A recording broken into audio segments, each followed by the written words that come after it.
It's another fantastic day out there, superfans. Another great day to cheer each other on. Today, we'll look at our kids' team champion, Rebecca.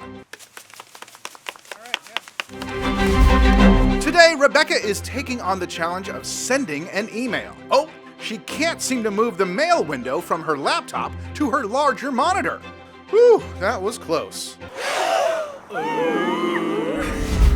A shaky start from our veteran champion. Let's see if we can use kindness to cheer her on. Way to go, Rebecca! Now comes the real challenge. What to say in her email. It seems she's got bacon on her mind. But with so many options, what will she choose to write? Rebecca uses her championship wisdom to think over her options. What will she choose? The suspense is almost too much. She crossed out, bacon is good.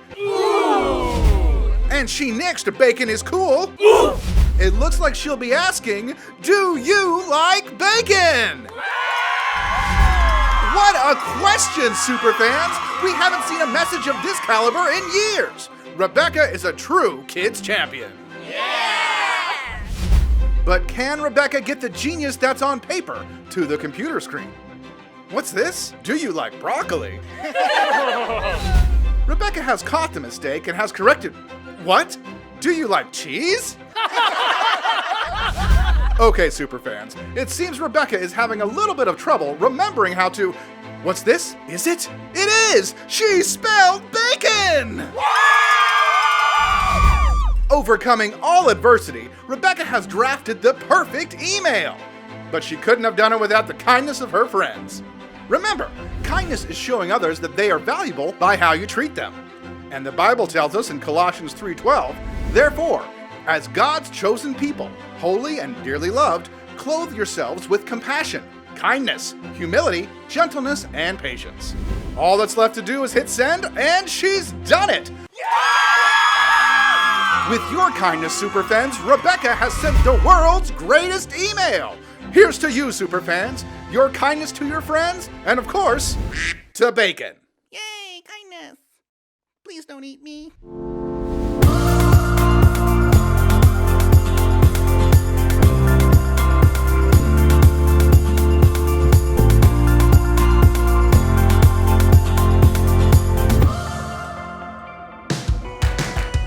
Dear God, Hallie is a great big sister. I mean, yeah, I would like to do more stuff with her, but she's always busy. Not in a bad way, just that she's always got stuff going on. But she always takes me to school, checks on me, and is always there when I need her. So, when I found out she was worried about the volleyball tournament, I had a plan.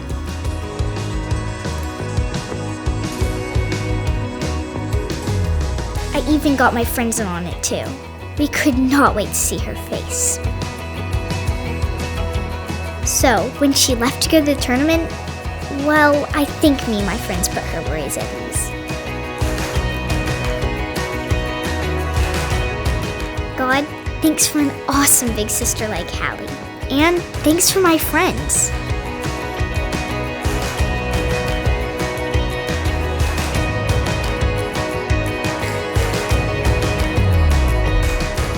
Oh, and you, God, you're the best cheerleader of all.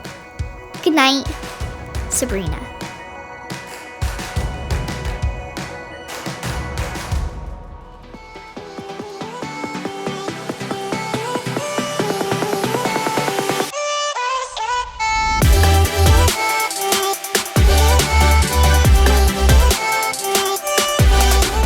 Happy Valentine's Day. Today is a day all about giving each other those cute little valentines, like the one with the puppy dog on it or the one with the superhero on it.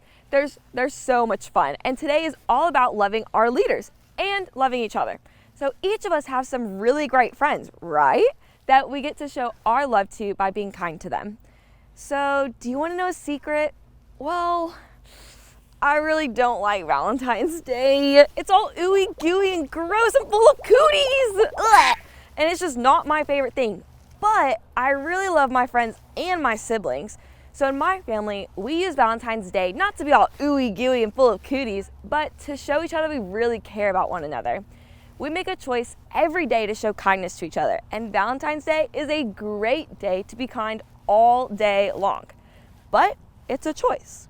Last week, we learned that even though we know it's important to be kind, we don't always choose to show that kindness. But if you think about it, a lot of the time, it all comes down to how much showing kindness might cost us. I'm not just talking about how much money it would cost us to be kind, but being kind could cost us our time, our energy. It could cost us our reputations, or maybe even some friendships. Choosing kindness isn't always the easiest thing, but how can we choose to show kindness even when it might cost us something? This is kind of funny because it's pretty easy for us to be kind to a friend at school because we only see them at school, or even someone we hardly know because you got to put on that friendly smile. But it's not always easy to be kind to our brothers and sisters at home. I know I have a little sister, and it can be really hard for me sometimes too. I just really don't want to be kind to her, especially when she's not nice to me, or she steals my absolute favorite sweater, or when she just comes into my room without knocking. Those are some really hard times to be kind to her. And sometimes the hardest people to be kind to are the people that we're closest to. But it's really important that we remember to show kindness to them too. After all, our friends and family need to know that we think they're valuable and that we love them too. In the Bible, there's a story of a woman named Ruth. It's actually a whole book of the Old Testament. And I think her story with Boaz and Naomi might help us see to show kindness to the people we spend time with every single day. So first, there was a woman named Naomi. I know you were expecting me to probably say Ruth, but she'll come along soon, don't worry. So Naomi had a husband and 2 sons. Well, due to a famine, which is also known as a lack of food in their hometown of Bethlehem, Naomi and her family left Bethlehem and moved to another land called Moab. And while they were there, her sons married women from Moab. But tragically, Naomi's husband and her 2 sons all died. So as our story starts, Naomi was alone, except for her 2 daughter-in-laws, known as Ruth and Orpah. Though she knew she'd probably have to say bye to them too. I mean, why would they stick around if they didn't have a husband or any kids to stay along for? But in the midst of all the tragedy of losing her 2 sons and her husband, Naomi heard some good news. The famine in her homeland of Bethlehem was over. There was food again. And so she decided to head back home, and the time came to part ways with the only remaining family she had in Moab, Ruth and Orpah. Orpah said goodbye and parted ways, but Ruth had a different plan. Let's see what happened.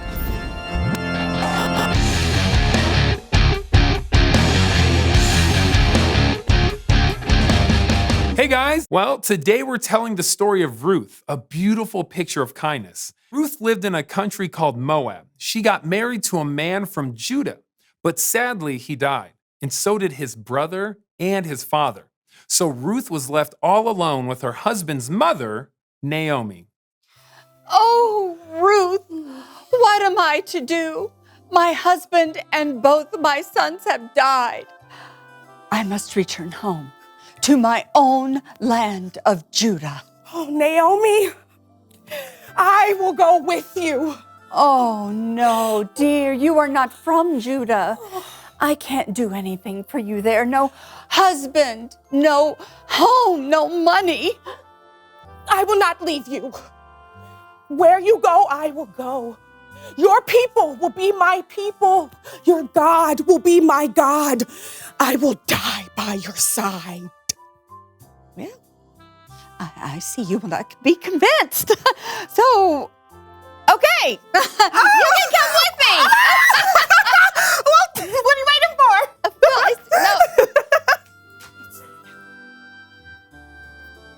No. Oops.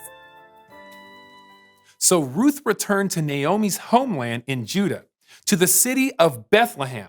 They didn't have much, so they needed to find food and a way to make a living. So Ruth went to a field of one of Naomi's relatives to collect grain left behind by the harvesters. So glad there's barley for me and Naomi to eat. She worked hard all day, and the owner of the land took notice. His name was Boaz.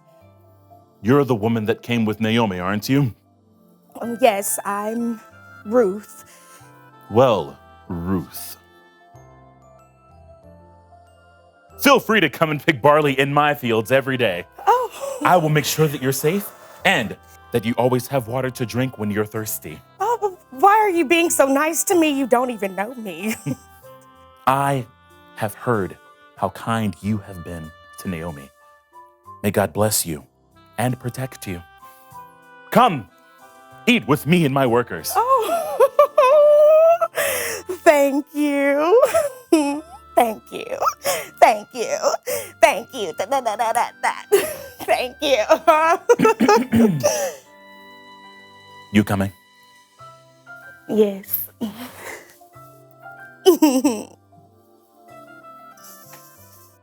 Ruth and Boaz grew very fond of one another, and soon the two of them were married. I promise to love you, Ruth.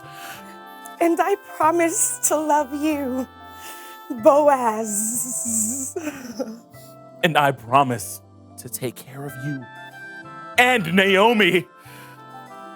Oh, God has been good to me. I thought my life was over, but now my life is good again. Let's dance. Oh, that's cool. And not long after that, Ruth gave birth to a baby boy named Obed, who would one day be the grandfather to a shepherd boy and king named David. The end. Wow, because of the kindness of Boaz and Ruth, Naomi now had a home with them. And get this, Obed later had a son named Jesse, who was the father of King David, and many hundreds of years later, Jesus was born as part of their family line. Now, Jesus is the King of Kings and Lord of Lords, and we celebrate his birth at Christmas every year. But we also celebrate Jesus being raised from the dead at Easter, which is actually only a few months away. We get to celebrate that we serve a God that is alive and that loves each and every one of us enough that he was willing to die a terrible death on a cross. And Jesus is alive, and we get to celebrate that. I love the story of Ruth because it's so easy to see the impact that kindness, true kindness, can make. But it's also important to see that true kindness might also cost us something. I mean, think about it. The easy choice for Ruth would have been to stay in Moab. That's where everything she knew was. And she didn't need to start all over, but instead she chose to stay with Naomi and go back to Bethlehem. Here's the thing, kids and preteens. You don't need a super special day to show everyone kindness and love the people around you. Some days it's easier to love people than others, but we get to love people every day. We get the choice. Be kind to your family and friends. That's our bottom line. In Ruth's story, kindness was shown between family members and friends who became family. Why is it so hard to be kind to the people closest to us?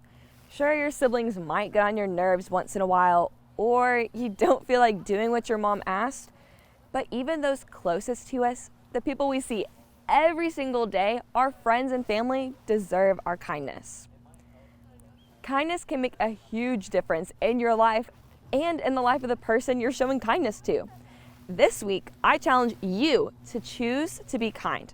Think of 5 moments where you can show kindness to someone around you. That's like one every day this week and you're done. Kids and preteens, I have loved talking to you guys today online, but also we're back in person. And I can't wait to see your faces in person on campus, at our Plano campus and at our North campus. And preteens, we have preteen weekend coming up in just 2 weekends. And trust me, you don't want to miss this. We're gonna have so much fun. So I'll see you again soon in person. Woohoo!